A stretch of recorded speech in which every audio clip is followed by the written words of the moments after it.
Trump has just come into office. Do we think, or I should say, do you think, as we may see this differently, do you think that Trump is somebody who has the elite view of like, hey, the right people are in power, let's make these decisions for everybody else? Or do you believe that he actually sits outside of that system and is actually trying to help the everyday person in the way that he presented himself while he was campaigning?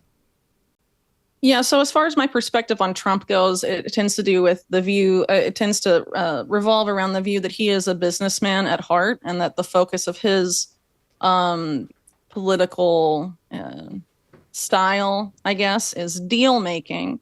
And, I wrote a lot in my book about Trump's mentor, Roy Cohn, who was, among other things, the general counsel to McCarthy during the McCarthy hearings. He was also, a New York City lawyer that represented a lot of unsavory figures, including some tied to organized crime, and also had the ear of Ronald Reagan and top politicians in the United States and sort of bridged a variety of worlds. And he very much essentially taught Trump the art of the deal, as it were.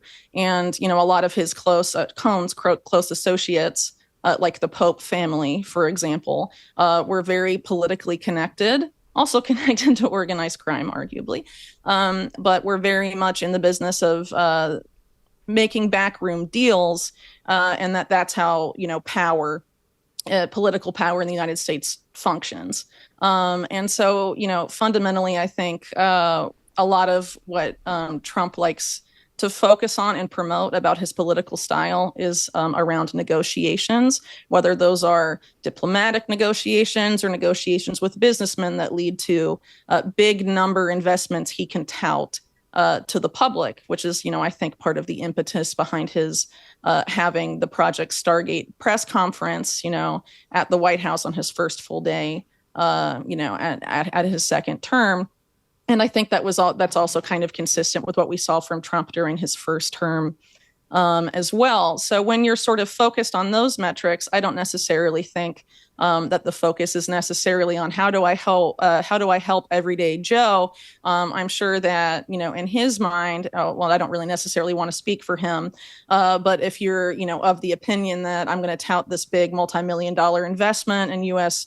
AI infrastructure, for example, perhaps he views that as helpful for the American economy and thus helpful for the American people. And I think it is very likely that over the next 4 years, there certainly will be some Americans that economically benefit, from Trump's economic policy. But I don't necessarily think that's going to be everybody. And I think, generally, based on what we've seen so far, there's been a lot of courting of big tech executives and a lot of talk about making the U.S. the AI and crypto capital of the world. And how much of that is necessarily going to translate or trickle down to sort of refer to, Reaganite economic terms, to the everyday American public. It's really hard to know. But again, I just want to go back to someone like Eric Schmidt, for example, who, as I noted earlier, had sort of an outsized role in developing the AI policy of the military and intelligence community.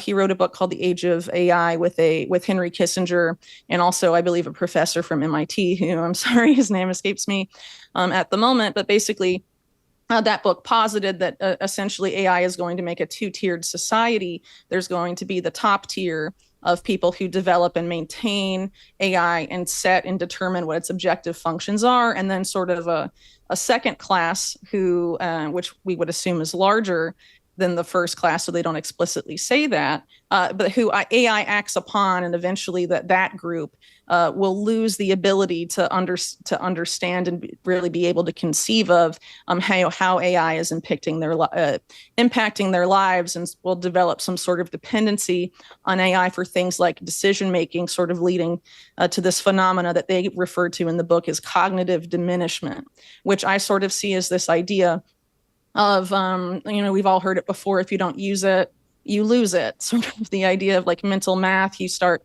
using a calculator or a phone calculator or something like that, and it becomes more difficult over time and eventually very difficult to be able to do mental math in your head, when perhaps when you were in grade school, it was much easier to do that because you had to use that ability regularly. And so they essentially argue that by not making those decisions and outsourcing that to AI, this particular class will lose the ability to make those decisions over time. And when you also factor in that there's a lot of effort to sort of outsource creativity, art and music, to artificial intelligence, will that have an impact on people's ability to create, and what sort of impact will this have on society? And these are things that I think sort of get left out of the public discussion, and I don't think they're really on someone like Trump's radar. As a businessman, he's focused on sort of the bottom line, the number, the success of the negotiation, and how successful it looks, frankly, whether it's to his base or to businessmen he wants to court, or other people, foreign leaders, and I'll stop there, I guess. No, that was great. So how do you feel when you hear about AI creating this two-tier system? Oh, I certainly don't think that's positive. I think it's sort of the technocratic model that we discussed earlier, where you sort of have an elite class that sort of set, the system that will micromanage the masses at the end of the day. I mean, they don't explicitly say that in the book, but if you're familiar with someone like Henry Kissinger, for example, and some of his more controversial views on the masses and the public, and some of his more infamous quotes, is that a system that he wants to happen? I don't really know. He's dead, and so no one can ask him. But I think it is kind of disturbing, in a sense, that someone What are that some was of known... his more infamous quotes? I'm not super familiar with Kissinger. I know who he is, but I couldn't quote him. Well, he created a national security memorandum, for example, that viewed people that live in the third world birth rates and in the global South as national security threats to the United States, and wanted to implement policies to reduce their population size, for example. Whoa. And sort of had what I would argue is a eugenicist bent to some of his policies. And he was one of the mentors, of course, to people that have become infamous in recent years, like the World Economic Forum chairman Klaus Schwab. Some of his more infamous quotes that he's known for refer to, soldiers being, pawns of foreign policy, essentially sort of like, people's lives are just, pawns on a chessboard for the sort of the elite figures to move around, for their benefit. That's sort of the mentality as I see it, of someone like him. But obviously he's been, praised as a model statesman and all of this stuff, and has mentored Trump in his first administration, mentored Hillary Clinton, people on both sides of the aisle. But I personally, I think the more you look into someone like that and his connections with sort of dubious oligarchs like David Rockefeller, going, significantly back in time, he's sort of someone that promotes this idea of a global technocracy. Okay, so do you have the impulse to want to see AI slow down or stop? Well, I don't necessarily want to say that I'm like a Luddite and we should all go back to the Stone Age or things like this, but I think there needs to be like an actual public discussion on this, particularly on the fact that our out of control national security state in Silicon Valley have essentially been fusing over the past few decades, and what necessarily that means. Because a lot of people will say stuff, well, it's AI in the private sector, but when that private sector company has multi-million dollars conflicts of interest with the national security state, I think that should, be part of the discussion. Necessarily. And I think also there needs to be a way to sort of know whether some of these algorithms are hyped, or whether what the company says their accuracy is, for example, is actually accurate before decisions are made to outsource major decision making, whether at the government level or the local level, or really on any level, to an algorithm. So, as an example, during COVID-19, the governor of Rhode Island, Gina Raimondo, sort of gave a green light to this Israeli company called Diagnostic Robotics to use, the health data in the state to predict COVID-19 outbreaks before they could happen, right? And Gina Raimondo, by the way, violate HIPAA laws? Well, I'm sure a lot of those were sort of suspended under the emergency Whoa. justification of COVID-19, but I'm not exactly familiar with the legal or potential legal snafus of that. At the time, or maybe they justified it by alleged, saying they sort of took anonymized the data. I don't really know. But the idea was to sort of use that data to identify local hotspots and predict outbreaks before they happen. And so obviously, if the algorithm of this company predicts an outbreak, there would be sort of these localized lockdowns, and people would lose their ability to engage in in-person commerce and freedom of movement, et cetera. So, consequences that are pretty significant to the people living there. And when I reported on at the time, as I recall, but it's been a few years, but I do know that the algorithm per the company was under 80% accurate. I think it was somewhere in the 70s. And so that's the company, right? So if it's not independently vetted, this is sort of, company PR, at the end of the day, is that overinflated? It's quite possible, right? And so what if the accuracy of that isn't really in the 70s, it's in the 60s or near the 50s? It's no better than a coin toss. Right? Is it really worth putting that kind of power in the hand of an algorithm that isn't necessarily going to be more efficient and accurate, but all this hype that's been generated around AI as an industry suggests that has sort of created this public perception that AI is inherently smarter than human decision makers and more efficient and more cost effective, for example. I think these are kind of problematic scenarios that need to be considered. And I'm not trying to be a Debbie Downer or poo-poo on on innovation, but I think, civil liberties do matter. And I think people need to be very mindful of that, especially considering, again, the Silicon Valley fusion with the national security state and the national security state's tendency to opportunistically whittle down American civil liberties for their benefit. It's a really interesting intersection that I clearly need to start thinking more about. The way that I would look at that, and this ties into something you mentioned earlier, during the inauguration of Donald Trump, you had all these tech billionaires there by him, and it certainly gave me like, ooh, this is why people are paranoid about oligarchy vibes. And I'm not super prone to that kind of thinking. So the fact that it hit me like that, I was like, okay, definitely it's good that people are being paranoid. But the intersection feels like it's a very natural intersection to me. So the reason that national security would be fusing with technology is that technology is going to be the front where these battles are fought. And so anybody that's seen, however many thousands of drones that China can launch and get to, dance like a dragon is very compelling when you see it. It looks so cool. And then you imagine, well, what happens when 10,000 drones like that are able to go over aircraft carrier, and each one drops a reasonable sized payload that by itself would do next to nothing, but you drop 10,000 of those little somethings on that ship and you turn it into Swiss cheese. You realize, ooh, the way that we've been doing national defense is not going to work in a modern combat scenario. And so it is going to be these tech guys that we're going to need, even if you just grant me that AI is going to get really good at hacking, which there was a recent announcement. I forget if it was from DeepSeek. I can't remember, but there was a company that was doing this where they wanted to see how well their AI was at hacking, and it was unbelievably good.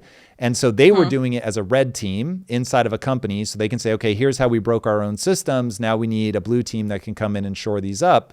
But you're going to have that. Like if you are living in a world where one country has AI and another does not, the country without it will lose. And so to me, this feels like an arms race we cannot afford to not engage in. And so it just becomes a question of, all right, well, given the stakes, how do we actually navigate this? So I would not want to pull apart the national security apparatus from the tech bros to be dismissive. So what do you do? I don't know if you want to stay in the lane of like, I just want people looking at the right things, or if you actually have an insight there, but I'd be very curious. I do prefer to stay in my lane as much as possible, frankly, especially on sort of these sticky stickier issues, but I do have some opinions. So, first of all, as I referred to earlier with the National Security Commission on Artificial Intelligence and some of these FOIA documents that came out of there, there is the promotion of the idea that essentially the U.S. needs to do what China has done and replicate this civil military fusion model in order to win the AI arms race. And sort of the argument inherent in that is that in order to beat China, we must become China even more than China is. And you know, a lot of the justifications, you know, around China as an adversary are related to how China is not as protective of civil liberties as the United States at least postures itself as being, for example, and a major difference in the value system between China and the United States. And so if you're willing to adopt exactly that model, civil military fusion, in my opinion, is really not that different than fascism at the end of the day. It's the corporatist model, and I don't think it's necessarily what Americans want. And yeah, there is a trade-off, and I think people should consider it. But again, I'm not in the business of telling people what to think, but what happens if we go so far out of a desperation to win an AI arms race with China, for example, that we completely surrender the value system that supposedly makes us a freer, better society in the process? I think that is complicated.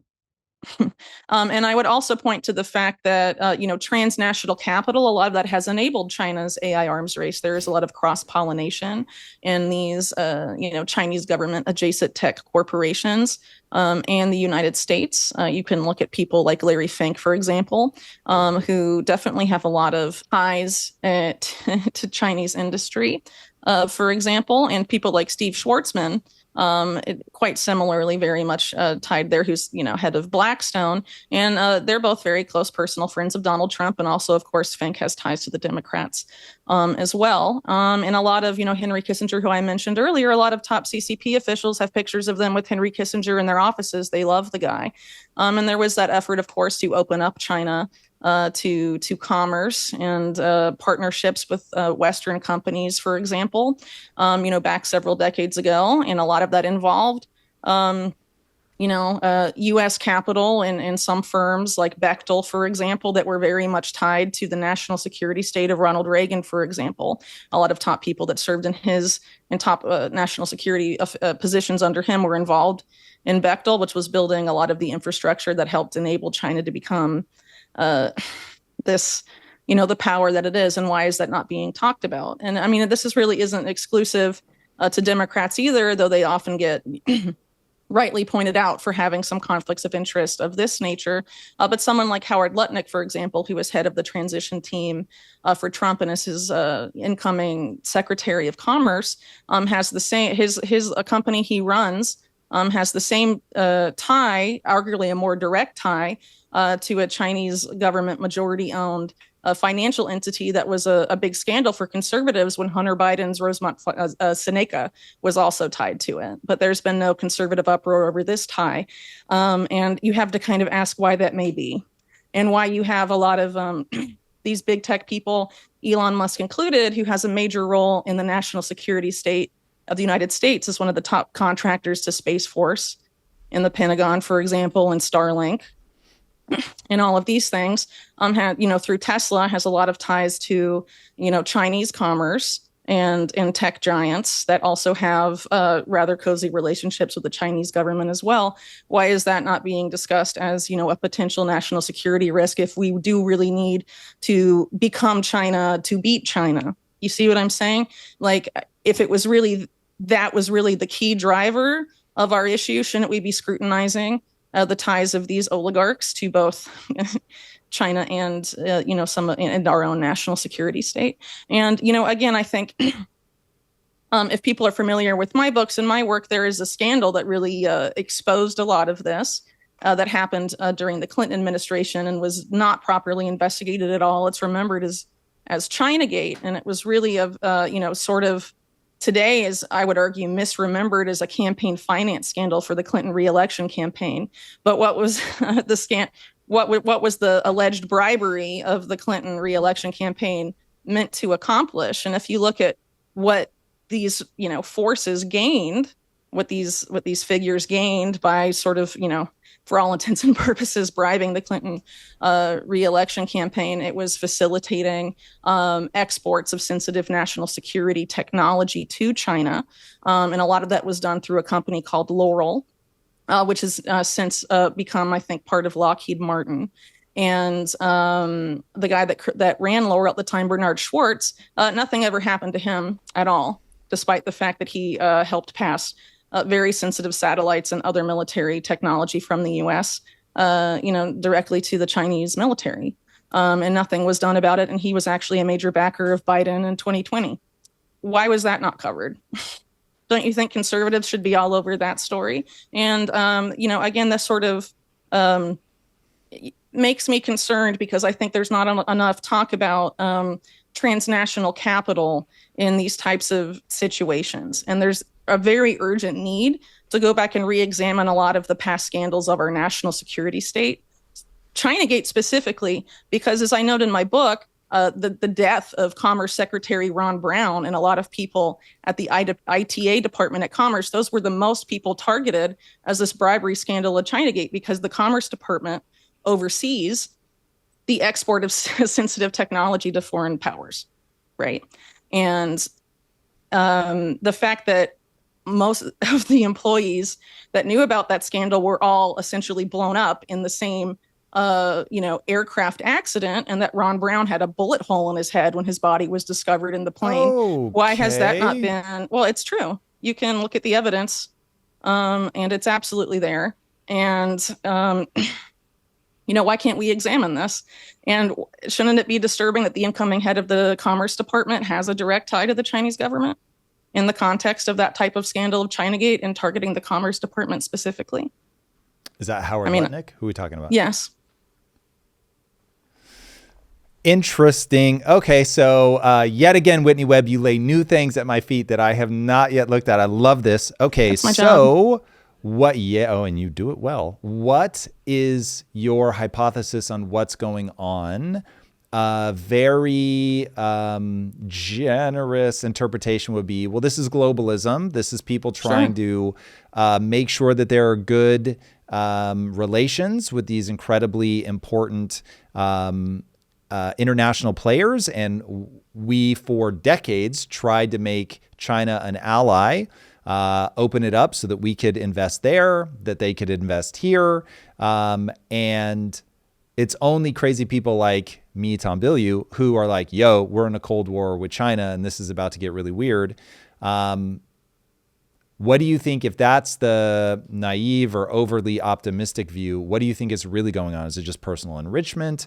And they don't care, hey, if I'm the Clintons and I have to give China our secrets, but it helps me stay in power, I'm going to do it. We'll get back to the show in a moment, but first, let's talk about a reality many business owners are facing. You understand the power of social media, but you're not posting consistently because the editing process can take precious hours out of your day. Nobody wants to spend hours cutting up videos when they could be running their business. The solution is to turn the things you're already doing into social media content automatically. That's why I'm excited about Opus Clip.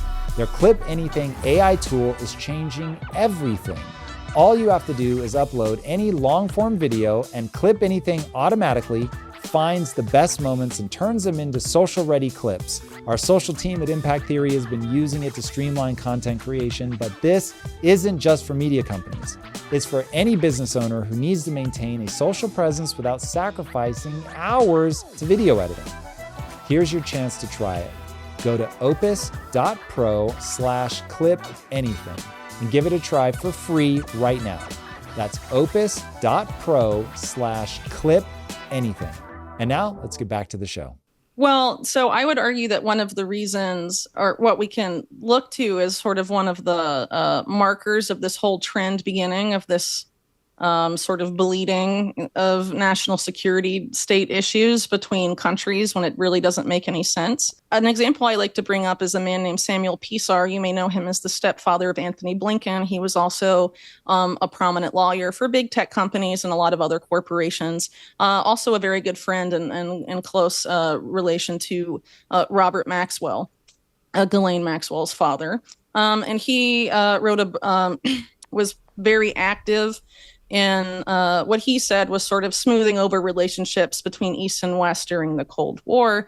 But essentially what he said in testimony to Congress in the early 70s is that there was the rise of what he called the trans-ideological corporation, where you essentially have the the multinational corporations, many of them based in the West, making joint ventures with the communist-owned, state-owned enterprises in the East, Russia and China, and that these were essentially fusing to form an economic structure that was unaccountable to any government in the world. And when asked if he thought this development was a good thing, he essentially said, yes, it was. And that was back in the early 1970s. And nothing was really done about it. And you have to kind of ask why is that? And it's kind of interesting too for those that subscribe to the thesis of someone like Carol Quigley, who wrote many decades ago about this idea of the roundtable groups and all of that. Sort of coming from Cecil Rhodes and Britain, and efforts to sort of remake the British Empire at a global scale through covert means. They essentially, that thesis essentially argues about creating an unaccountable economic entity as the means to doing that. A blob, if you will, that's probably the easiest way to understand it. And essentially, I think what we have arrived at as a consequence of that type of, behavior and at situation is a situation where we essentially have the nation states acting as enabling environments for policies that are often drafted at the international level by think tanks. And I'm sure the most notorious of those are things like the World Economic Forum, but there's the Council on Foreign Relations, there's Chatham House, there's CSIS. I mean, there's a lot of these entities around. And, oftentimes Congress people aren't really directly writing the policies they're voting on. They're handed laws. And a lot of sometimes those are developed from these think tanks, which are funded largely by multinational corporations, and sometimes directly by big tech oligarchs like Bill Gates, for example. And those are sort of shopped not just in one country, but oftentimes in multiple countries. And so you sort of get multiple countries agreeing to enact the same policy framework for a variety of things. Some people have argued that's why, essentially globally, there was sort of lockstep agreement about what policies to enact in the situation of COVID-19. And also why, ostensible adversaries like Russia, China, the United States, most of the West, all agree about the, sustainable development goals of the United Nations, which if you actually look into the SDGs, a lot of it is about sort of pushing us into this fourth industrial revolution where life becomes increasingly digitized and increasingly surveillable. And really, I would ultimately argue is about the creation of new markets at the end of the day. And a lot of the push for digital ID is in that. And that's why some have argued that this is sort of a policy that's being implemented globally. And it is true, digital ID in particular, I think the first time most people heard about it might have been in COVID-19. But in the post-COVID era, digital ID has has been popping up essentially in every country around the world. So has surveillable, programmable, and seizable money, whether in the form of CBDC or its private sector equivalents. And I think it's fair to say that, in countries like United States, where they don't want to have a CBDC, for example, private sector is going to produce it. And they've done that in many occasions to make it sort of, I think, more palatable. To a more liberty-minded public. It's not coming from the state, it's coming from the private sector, but ultimately, the end result in the policy is essentially the same. And so, in a sense, yes, I guess some would argue that is globalism in a nutshell. And technocracy, which I mentioned earlier, It was an actual movement. And that particular movement built around this organization called Technocracy Inc., which the Canadian branch of which was led by Elon Musk's grandfather. That argued for the creation of all these different unions around the world, these different techniques, like a European union, an African union, a North American union, etc. And that the goal was to sort of push that, some have argued, via the idea of this multipolar world, where you're sort of ending the unipolar model. And I think that's, essentially what has happened, essentially. Okay, whoa. Let me see if I can boil this down, make sure I understand it. Globalism is a much bigger move than certainly I would have thought, started much earlier than I would have thought, that has really fused governments together with these transnational corporations, that the play in this moment as you begin thinking about what is the end game reasoning for all of this, is to open new markets, to concentrate power in the hands of the elites, to really give people a way to control policy at the global level, but not having it be championed by the governments, but instead be championed by the private sector, so it feels more palatable that it's coming from the individuals.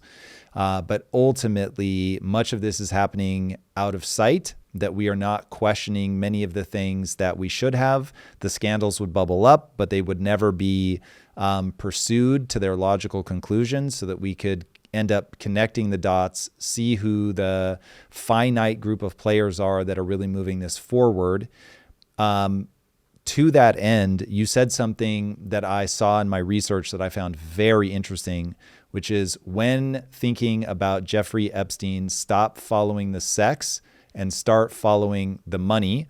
Absolutely. And that it is far more compelling what he did to prop up or collapse national currencies than the sex stuff. And that, in fact, the sex stuff may be being used by the people involved as a way to distract you from the part that actually matters, which is the currency manipulations.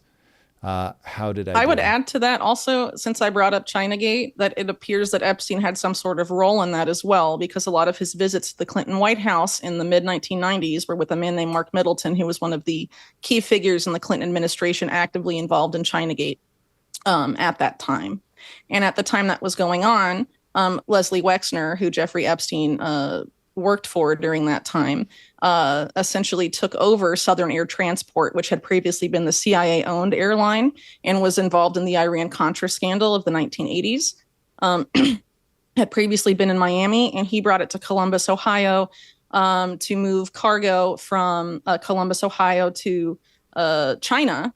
And there were Ohio law enforcement officials at the time that called it the Mayor Lansky run, because they felt like it was tied to some sort of organized criminal activity. And when you consider that there's also evidence that Epstein hadn't been involved with arms trafficking back in the 80s and maybe in the 70s to an extent as well, that certainly warrants investigation, I would believe. And I think that's part of why, when most people talk about the Epstein-Clinton relationship, they tend to avoid the Epstein-Clinton relationship when Clinton was in office and focus almost exclusively on when Clinton was out of office, i.e., post 2000.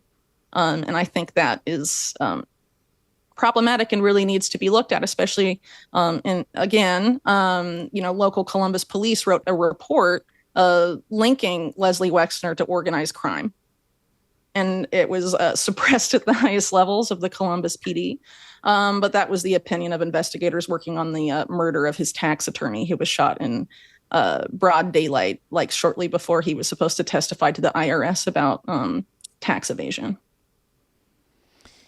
Yeah. So again, there's really not a lot of interest in looking at major aspects of the Epstein case. And so, that's something I focused on in my book, obviously, but I think it's a very good example, in part due to the enduring public interest in that case, I think it very effectively shows that there are certain places that, despite the public interest, there are places most people will not go in terms of trying to investigate what really happened there and get to the truth of the matter. And this takes me back to my point earlier that people cannot make informed decisions without being empowered with knowledge, and that knowledge requires effective, unbiased reporting, and it requires transparency. And unfortunately, we have a major lack of both of those two things. And I think part of that is unfortunately because there really aren't a lot of investigative journalists anymore. And I think a lot of people in independent media, which is supposedly the new media now, are much more influenced by what, gets clicks and the algorithm than they are in following the stories that really matter, because that's not necessarily where the money is or where the clout is. Yeah, there's certainly a fractal to open up there. I don't consider myself a journalist. I have no interest in becoming a journalist, and I do like what new media brings, but I don't like that journalism itself has been relegated to such a small piece of the media landscape. So I hear you on that. Well, I'm not trying to dump on the new media paradigm entirely, but I think there should be multiple types of journalists working in it, and that there should be people that investigate and dig into these inconvenient facts and things like that and act as watchdogs, and also people that help popularize content and are more focused on the algorithm and metrics, because that is the reality of content distribution today. But I'm saying there's a noticeable dearth of one of those things, and I think it would the public would be very well served by that changing. Yeah, no, agreed. Question is how you bring economics to it. Okay, so I'm always trying to build a mental model that allows me to predict the movements of the world. That might be an easy way, or to at least understand how if I do XYZ thing, I'm going to get a certain outcome. For me to make sense of all the things that you're saying, I don't see a way to make it make sense without going, oh, they actually don't, the elites, which I defined earlier, same definition applies here. The elites don't want, or at a minimum don't care about a thriving middle class, because if they're going to make globalism work in a populist moment, which is fucking fascinating, that the game really becomes about moving them, doing a massive wealth transfer through means that I had never considered before. Because my thing is always like, well, hold on, these guys are going to realize that you need a thriving middle class, otherwise they come for your head. But they don't come for your head if you keep them scared enough and you're providing the protection, and then you really can continue to hollow out the middle class and make a neo-feudal social structure, which seems crazy and impossible to believe. And admittedly, I am more entertaining this line of thought than I am adopting it. But if you are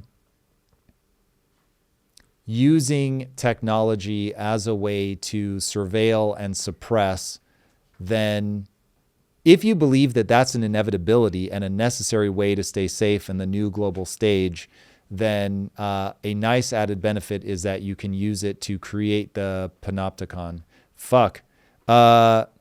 It's very interesting. It's very scary, but very interesting. Okay, there's another piece of this puzzle that I want to put on the table right now, because when I heard you say it, I was shocked isn't the right word, but it's close enough. You said, this is going to be a paraphrase, but it'll get us very close. Solana, meme coins, and Tether are the new BCCI. I always think of the transformation of money into the digital realm as a really positive thing, and that I get why people don't like CBDCs, but I don't understand why people wouldn't like something like Tether. So if you don't mind, explain to people what BCCI was and what you mean when you say that Solana, meme coins, and Tether are the new BCCI. Yeah. So BCCI was basically this bank that was set up as publicly as a development bank. It was about essentially banking the unbanked in the global South. That was sort of the framing of it. But in reality, that bank had been set up by the CIA, and it was involved in all sorts of things, including laundering profits for arms trafficking, drug trafficking. It came under scrutiny as part of the Iran-Contra scandal. And of course, it collapsed in 1991 and was the subject of a Senate report that I would encourage people to read because it is really quite scandalous. And it also revealed that they were not only doing, engaging in brazen financial crimes on behalf of intelligence agencies all over the world and also drug cartels, but they were also engaged in the sex trafficking of minors, specifically to patronize some elite families of the United Arab Emirates, and were taking prepubescent children to be abused by these people. That is in the Senate report, so that's literally not a conspiracy theory.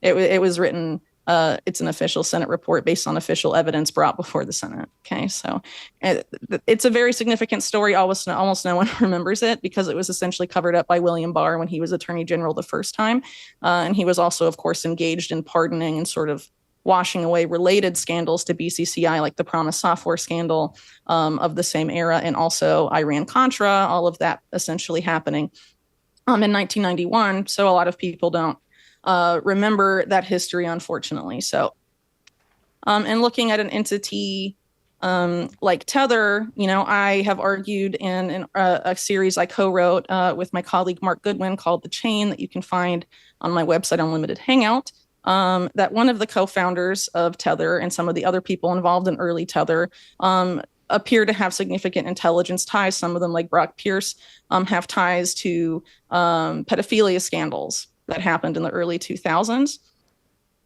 Tether since then has come under fire for being not transparent about its reserves, among other things. And it has also been memory hold its role in the FTX scandal, where you had Alameda Research being very involved with, the Tether supply and helping it maintain its peg, among other things. And if we, of course, know now that FTX was involved in all sorts of financial misconduct, for lack of a better word. To put it nicely. Yeah. Yes. And, Solana, which has been responsible for these pump and dump meme coins, among other things, was also very closely tied to Sam Bankman-Fried. He's been called one of the main reasons behind its rise in popularity, for what it since has become. And there's no shortage of examples of sort of pump and dump meme coins that have sort of rugged people of a lot of money, and what has that money ultimately led to, and who was ultimately responsible for that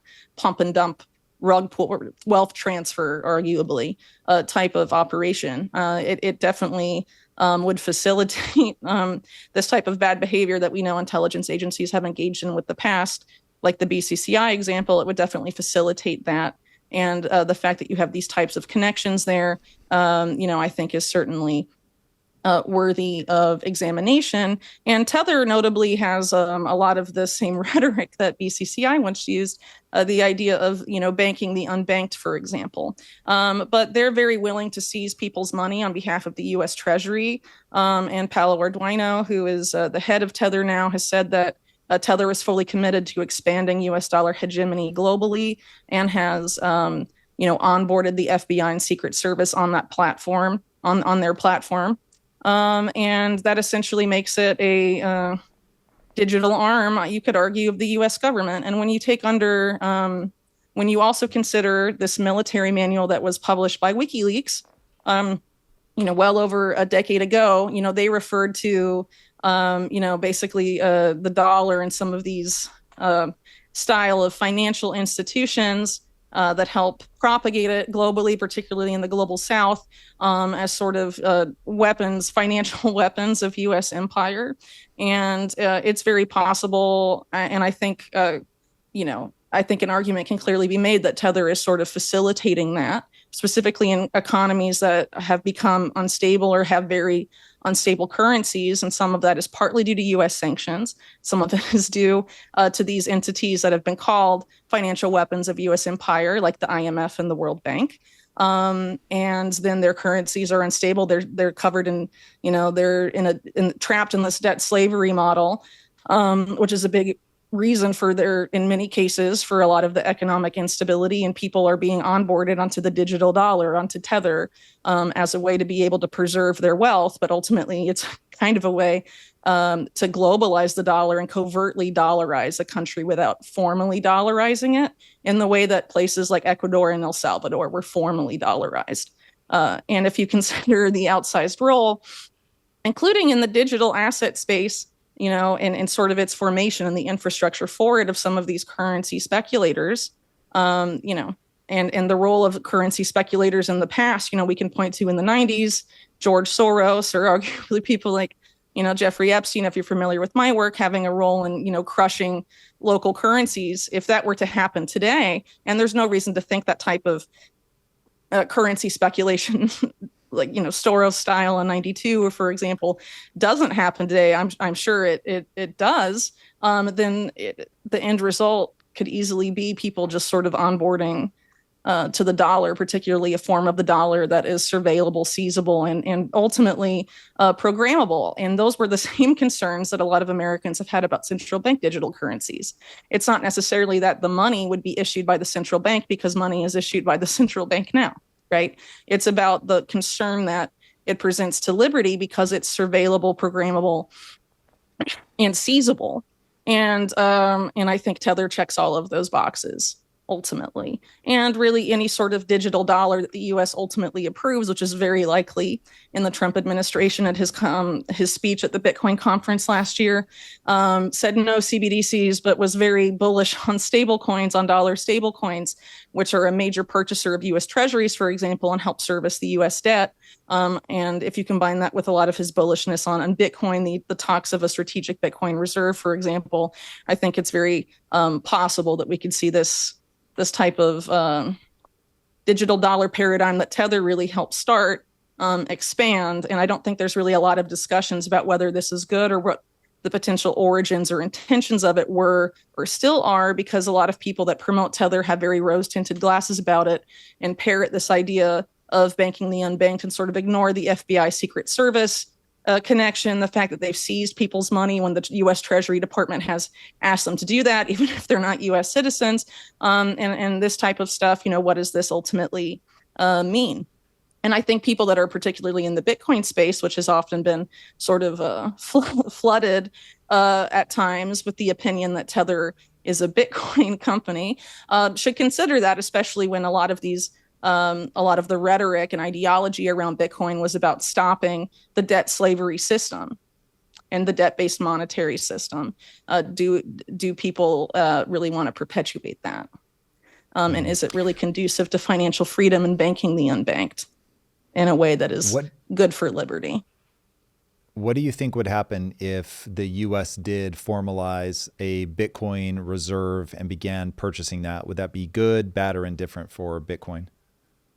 Well, I think it depends on your perspective about Bitcoin. I think a lot of people have, including in the Bitcoin space, have become very obsessed with the number go up mentality, and are not really interested in the ideology that helped popularize it among certain demographics. And personally, I think my interest in Bitcoin, it's the only cryptocurrency that I see as really having any value. I mean, don't mean to swear, but everything else to me is pretty much a shit coin. But I would say that it really depends on where things go from here, and the extreme interest of, the traditional financial system and the U.S. government, which the ideology of Bitcoin was opposed originally to working with those two entities, and sought to, supplant them because, they are bad. That kind of is the original part of the original Bitcoin ethos that has been sort of shed in favor of mass adoption, and the idea that holders of Bitcoin will become extremely wealthy, and the concern, and the idea about having freedom money or privacy money, and all of that has sort of definitely taken a back burner and may disappear entirely from the discourse. And I personally don't see that as positive. I think if we're going to move into the digital money space, and there's this push to eliminate cash, I think anonymity and privacy is important. the argument is that, well, bad people will use it to money launder and all of this stuff. And sure, that's true. But even if we go into a new digital system, I really doubt that the CIA and some of these other entities that engage in that same type of behavior will be forced to stop. I think it'll be money laundering for me and not for thee kind of thing. And also a lot of people that use those, privacy enhancing protocols and products aren't money launderers. They just don't like mass surveillance, which again was part of the, early ideology common among people in the Bitcoin space. And so, the idea that there was this that it was going to challenge fiat and bring more financial fairness to the world and end our debt-based monetary system and put us on a hard money standard. And all of this, a lot of that has sort of gone out of the window. And the idea of, Bitcoin, sort of use it as a new petrodollar analog. You want to play with Bitcoin, you need dollars to get access to it. Essentially, this is sort of the theory of my colleague Mark Goodwin, who wrote The Bitcoin Dollar, that I would really recommend for anyone that wants to see what's happening now, having been written about like 3 years ago by somebody. This is something that I think is very likely to happen. And I think, people that hold Bitcoin, that care about that ethos still, need to think about, if their bags get pumped, what will they do with that money to preserve financial freedom? Because I don't think the U.S. government or, BlackRock or some of these other entities that have become very bullish on Bitcoin are interested in protecting privacy or having Bitcoin be used for freedom money necessarily. And so I think that stuff personally to me matters, and is one of the reasons that I've tried to speak to people in the Bitcoin space for some time. Because I think a lot of those people do care about the ethos, but I think there is sort of an effort to flood the zone, with you will, with this idea that it doesn't matter anymore, and that we should sort of surrender that ethos in favor of becoming extremely wealthy. And that is going to be persuasive for a lot of people, especially when we're potentially facing a debt crisis and an economic downturn. And historically, that type of drastic wealth increase for people can be very persuasive in getting them to change their ideology. But I would argue that, the direction the world is going, it's important to think about what we can do to preserve freedom. And if you're expecting to have a major increase in your ability to finance things, maybe consider financing things that help ensure privacy and help ensure financial freedom, and ensure that Bitcoin could become freedom money and not just a strategic asset for a few very powerful people, Let me ask you, so wrapping this up in a bow, we've got a lot happening in the world at the international level. There's a lot of optimism about Trump coming into office right now. As you look at his executive orders, what do they signal to you? Yeah, so as I mentioned earlier, I've been working on wrapping up a piece. So I haven't paid ultra close attention to the executive orders that he has put out. But so, and I'm sorry, I can't comment on those at this time.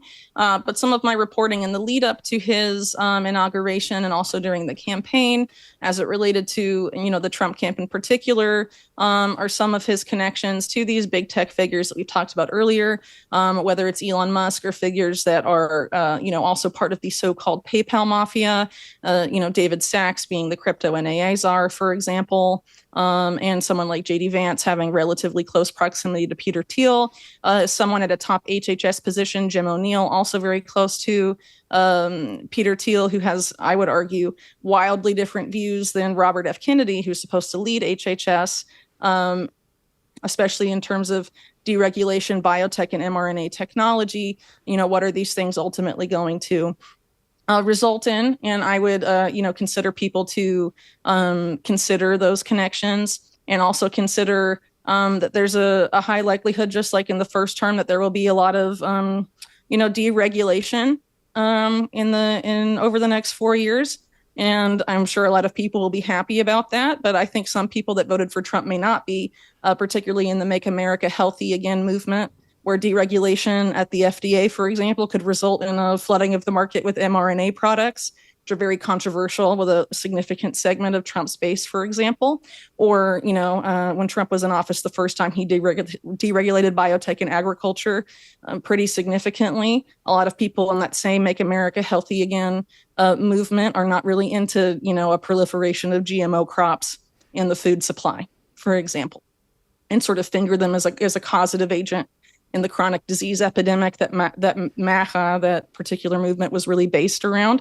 And I would, I think a lot has been said by myself and also by others about sort of, people have probably noticed Palantir stock performance. I think it's very likely that over the next 4 years, Palantir will become an even more important government contractor.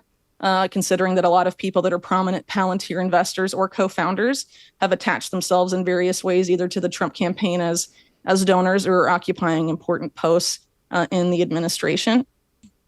So Palantir, again, is sort of the engine that a lot of this, the surveillance state really runs on. And I think people should really educate themselves about it, especially if what I talked about earlier as it relates to predictive policing and predictive health and predicting pandemics before it happens and all of that is concerning to you. I mean, again, right, 4 years, it's hard to know exactly what's going to happen. But I think those are pretty reliable markers we can look for. And sort of this, I think it's likely that there's going to be an increase in, biometric digital ID. Trump has sort of marketed this as a way to stop mass migration. The dialectics are different, but it's sort of a policy that's being marketed all over the world. Depending on the country, the sales pitch is different, but ultimately that policy is being marketed and in the push into digital assets, I think, is also happening globally. And I think Trump made it very clear that he was going to be very focused on that. And I don't think there's any reason to doubt that particular promise. And as you look at the tech people that Trump has amassed around him, do you think that they are better understood as oligarchs making a play to be as close to power as they can? Or do you share some of the enthusiasm around these are the best operators of our generation here to help make the government more efficient?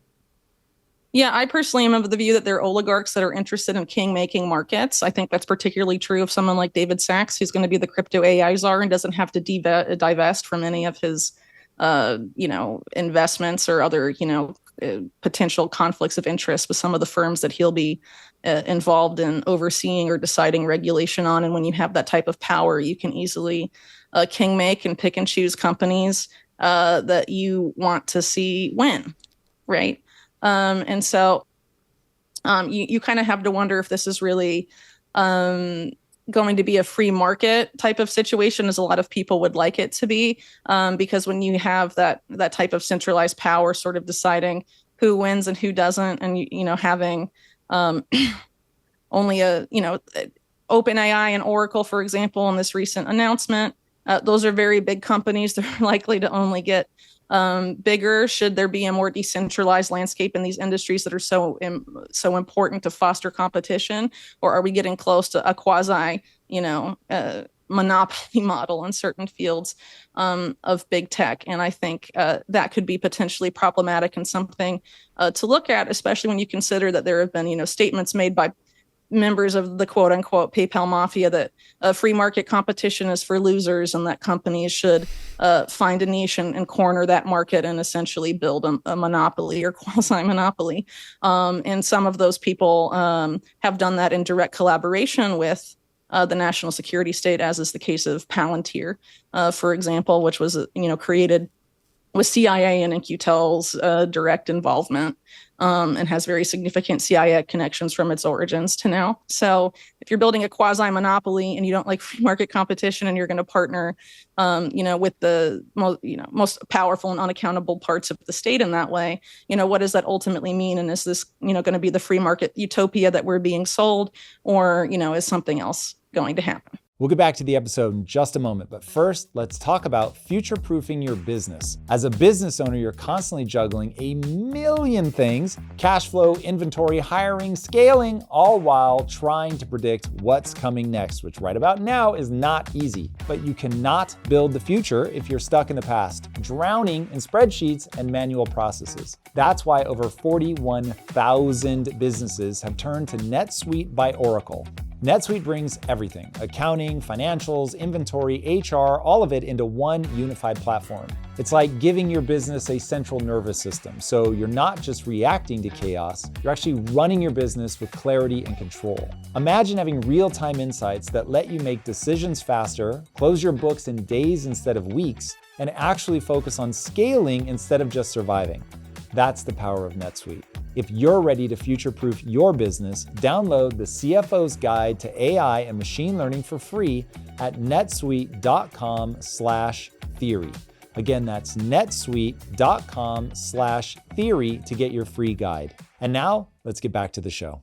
What was your initial reaction to the announcement of the $500 billion that are being invested into American AI infrastructure? So unfortunately, I wasn't able to pay super close attention to the press conference that involved, of course, Sam Altman and Larry Ellison and Mayoshi Son of SoftBank. But essentially, it's not really surprising to me that there's being a big push into AI infrastructure. And this is something that's really been what I would argue a bipartisan push that's been going on for some time, starting with really the National Security Commission on Artificial Intelligence. That was led by Eric Schmidt, the former Google CEO, who, even though he's a Democratic donor, has been very active in this space and sort of has the same view, propagated by more Republican-leaning big tech figures, that the U.S. needs to outcompete China in AI specifically.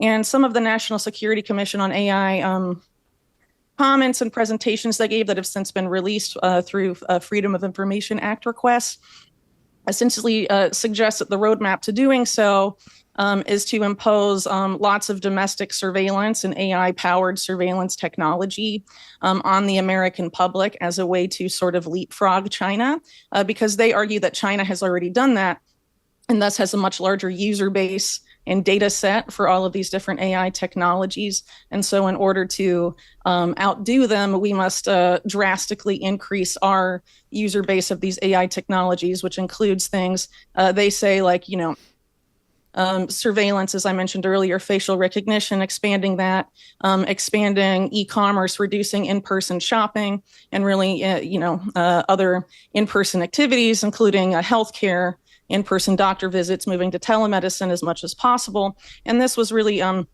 big focus of that commission, which was the meeting of the national security state and the big tech industry in the years prior to COVID-19. And a lot of that push into the digital realm was a consequence of a lot of COVID-19 era policies that's helped sort of feed that ambition. But I think with this goal to have an increased investment in AI infrastructure, we're likely to see that develop. And it's not really surprising that you have Larry Ellison of Oracle involved.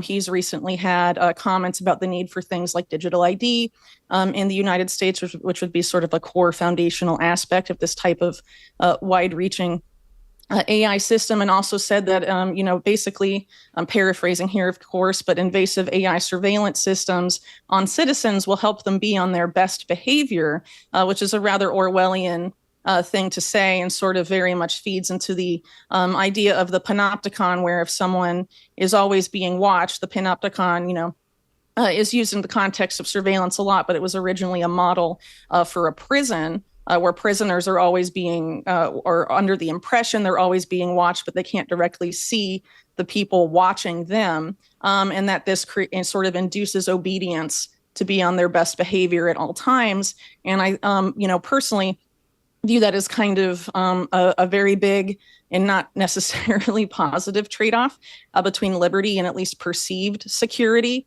And I think people would do well to sort of interrogate some of the consequences of handing such a big AI infrastructure project to companies that are run by individuals with those views in particular.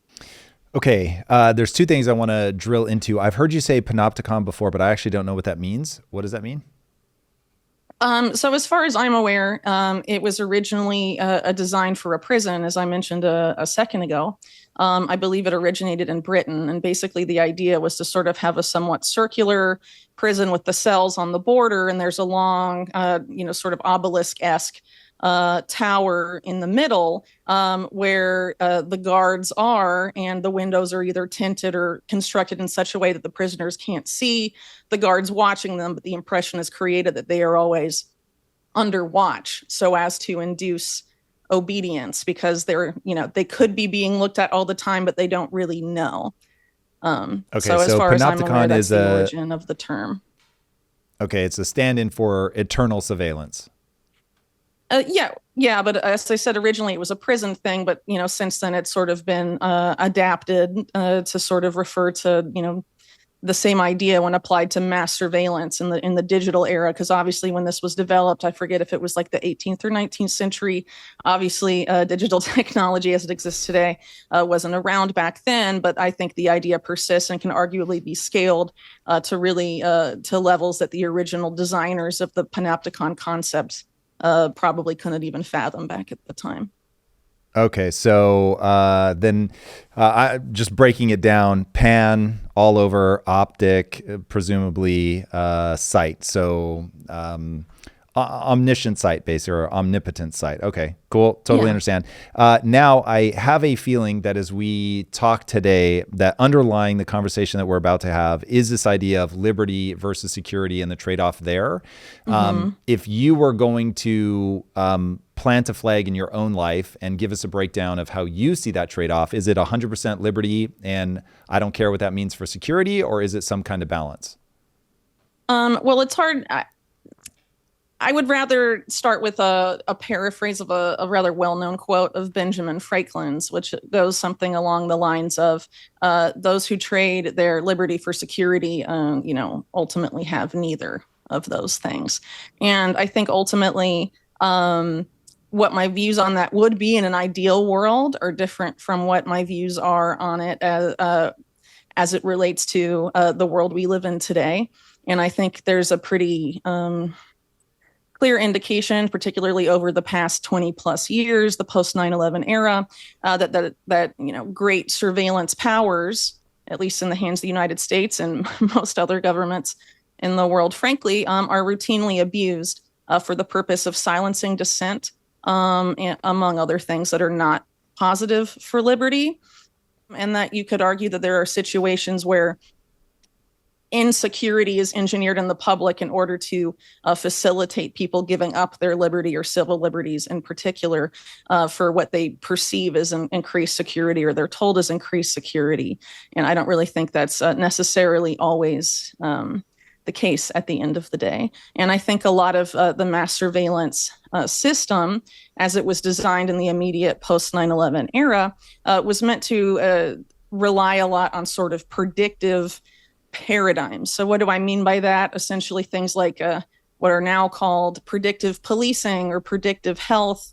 Sort of the idea of, predictive policing, I think is a rather polite way to say pre-crime. The idea that we can stop, criminal activity or a terrorist attack before it happens by looking at certain data flows, for example. And the same was also posited in the post 9/11 era for stopping bioterror attacks before they happen and natural pandemics before they happen, which is also kind of a sticky issue as well, because some of those proposals and their sort of resurrections in the post COVID era, I think are a little dubious in a sense, because they sort of posit creating interventions, health interventions, before symptoms even show up in a particular population based on certain markers identified in AI and in sewage water, for example, and things like that. So you're really putting a lot of trust in algorithms, and sometimes those algorithms are not as accurate as the company claims. And as far as I know, a lot of those claims are not independently vetted. So ultimately, it could lead to some unfortunate consequences, I think, particularly if you're trying to prove in a pre-crime scenario that you weren't going to commit the crime. It's you versus the the algorithm, and who do you think the position of authority is likely to side with in those scenarios. I think it kind of creates sticky situations. All right, that feels like a comment around the reality of this stuff. You said that there's a discrepancy between how you'd feel about it in an ideal world versus the world we actually live in. So the concerns around, would this be, one, can it be trusted? Certainly a big question. Two, are there liberty constraints that would become so problematic as to the cure being worse than the disease? So those are the things that it sounds like you run into when you look at the reality of this stuff being deployed. Talk to me, though, about the ideal world. Is this stuff that you wish that we could deploy, but you just know in the hands of humans we can't trust it? Or even in an ideal world, your take would be very different? Well, I think in an ideal world, this type of stuff to tackle crime and illness wouldn't really be necessary, quite frankly. But I guess it depends on what your definition of the ideal world is. And I guess sort of in the scenario, is the government trustworthy? I guess in that scenario, if it were provably trustworthy and we didn't have all these national security scandals of grave severity in many cases going back decades and decades and decades, and no accountability for national security overreach over that time period as well, it would be easier perhaps to trust. But I don't know. Personally, I'm like a kind of a voluntarist. Like I just kind of prefer that people. I don't like to make decisions for other people necessarily, and I tend to sort of be a liberty maximalist. I think that sort of begets better outcomes in general. And I don't know. Again, it depends on what you sort of define as this ideal world. And since a lot of my focus, as a writer and researcher, has sort of been on the national security state, I tend to think it's not appropriate to give them certainly not more power than they already have. And I think there needs to be accountability for what the overreaches that we know have happened in investigations and the ones we probably don't know about. But I really don't foresee there really being any transparency or change there, even with the incoming administration. Okay, so would the following assessment, obviously oversimplified, but just so I know if I'm on the right track with the way that you view the world, is your take on the way the government works is they will spy on their citizens to gain control over their citizens, period. I think that is a accurate representation of your base assumption. Is that true? I think it's close. I would also add that ultimately you have sort of, I sort of see the government as a public-private partnership. The public sector, because of political donations, among other things, is always very in tune to the concerns of the private sector. And a lot of the most powerful players in the private sector and in the financial sector are very interested in sort of de-risking the world as much as possible. And a lot of intelligence agencies sort of share that view. And so I think a lot of this surveillance and these predictive paradigms and all of that, a lot of it sort of comes down from their perspective, I think, to sort of de-risking the society and markets as well. Okay, de-risking things doesn't sound immediately negative. Why is de-risking bad? Or why does it yield bad outcomes? So, if you want to, take risk to zero that there will be crime in a particular area, the type of interventions you would have to impose would be pretty significant, right? It doesn't sound bad when you phrase it that way necessarily, and that's why I was phrasing it that way, because I think that's how these people in elite circles tend to think about it, ultimately, at the end of the day. And they don't really, if you're the CIA, for example, you don't really want to have to be more transparent and more accountable for things you have done in the past. I think that's been pretty clear with their history as an agency, but they'd be more interested in eliminating the risk for them that they would have to make those behavioral changes, I guess you could say, as an agency. So what would you do to prevent that kind of risk from happening? Would you manipulate the public sphere and the public discussion around the CIA to make those things unpopular? For example, de-risking can take many forms, but I think these people generally tend to think of things in terms of risk to the activities they're doing, especially those that tend to be gray area or, potentially illegal. Okay, so one idea that I am growing in my conviction is driving a lot of the structure of the world is this idea that there are elites. They are defined as people that are smarter and better educated than the masses, and they believe that decision making should largely be in our hands. And the reason that is because we will be able to take you to a better outcome. I find that wildly problematic because I don't trust anybody to be right at that high degree of percentage. I think people are wrong way more than they're right. And anybody that automatically trusts themselves to know what's best is inevitably going to run us off a cliff. That's my default assumption about life. Do you share that, or do you see this idea of the elites differently than I do? No, I think that's fair. I think concentrating power in that few hands, especially in hands that have, capital so concentrated up there as well, is increasingly problematic. There's obviously the adage that absolute power absolutely corrupts, and I think that that history does tend to sort of show that. And I think people, particularly in the United States, don't want a small handful of the richest people in the world controlling and micromanaging their lives, at very minute scales, which is what some of these people propose to do as life becomes more digitalized and AI has a more prominent role in people's lives and in society. There exists that possibility to do that kind of micromanaging for people's lives. And that sort of follows under the umbrella of what has been referred to as technocracy, sort of this idea of elite experts governing and micromanaging society, and sort of using that as a replacement for representative democracy, for example.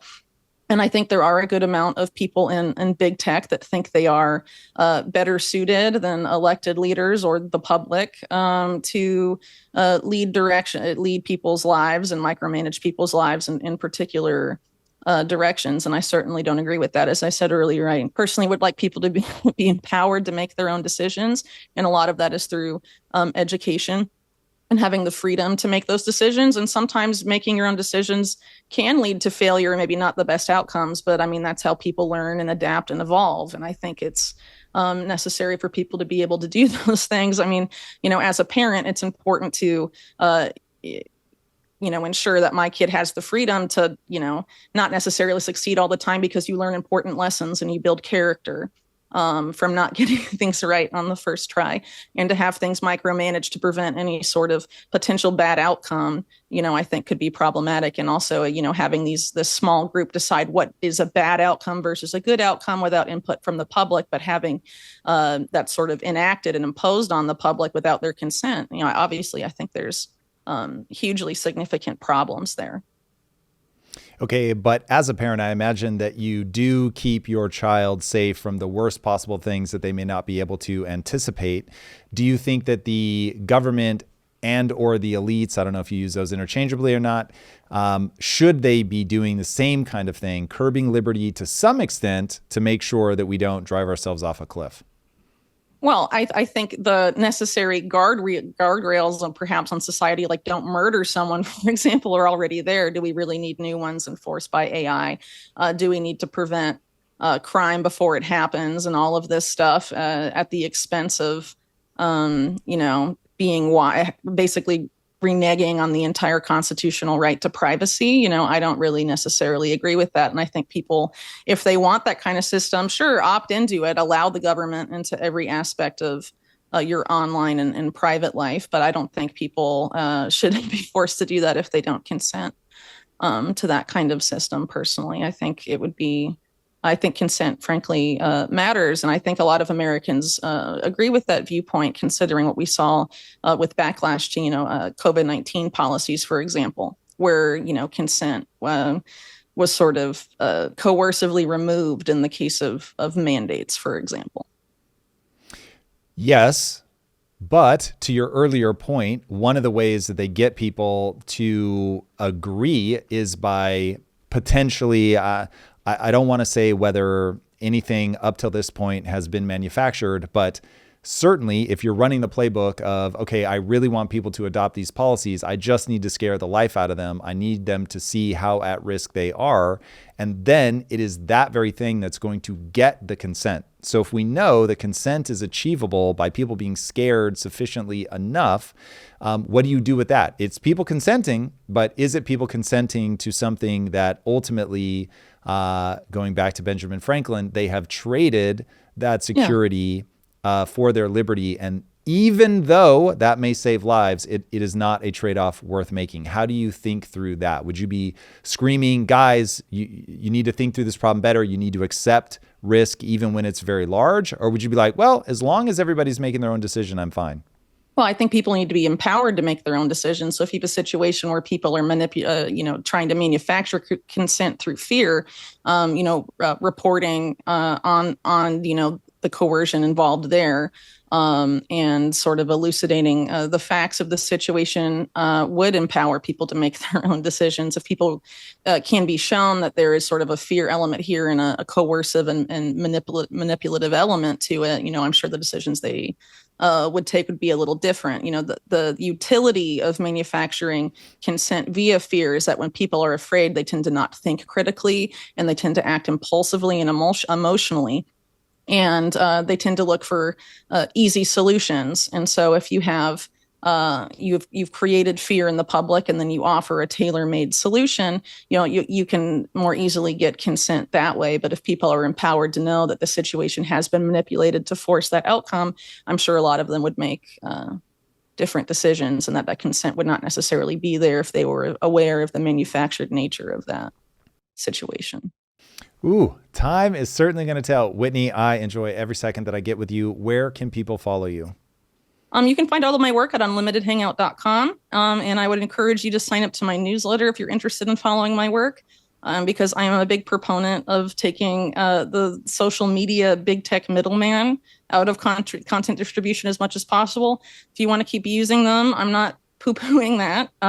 But I think, I don't expect censorship to necessarily go away or dissipate. Sometimes the algorithm doesn't favor certain things. If you don't want an algorithm in the way of the content that you wish to follow, consider signing up directly to sites' newsletters or looking into RSS feed readers, for example, where you can design your own news feed and not have the algorithm dictate what you see and don't see. So yeah, those would be the places to follow me. I only have a Twitter account, which is under my name, and a Telegram channel. That is the site, the name of my website, Unlimited Hangout. If you see something that looks like me on Facebook or another site, I can guarantee you it's not me. I've had some issues with imposter accounts, as I'm sure most people in this space have had at one time or another. So thank you. Awesome. I love it. Well, again, thank you so much for joining me. And everybody out there, if you have not already, be sure to subscribe. And until next time, my friends, be legendary. Take care. Peace. If you like this conversation, check out this episode to learn more. Why is this moment in American politics best understood not as right versus left, which is what I think most people think, but rather populist versus the establishment? The media has changed, and that has led to the thinking changing.